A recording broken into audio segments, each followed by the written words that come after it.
hoy tenemos aquí estos ejes Eilers de 25,000 libras, de 5 octavos de espesor la pipa, de 10 tuercas para 17.5 rines. Es de aceite, son con aceite, lubricación de aceite. Estos ejes vienen sin los spring pad para los muelles, son muy pesados para trabajo pesado.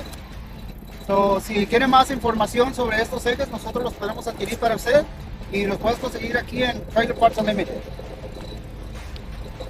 Sí. 25,000 pound axles. If you need them, we got them. Heavy duty, bare axles, 10 lug for the 17.5 inch tires and wheels.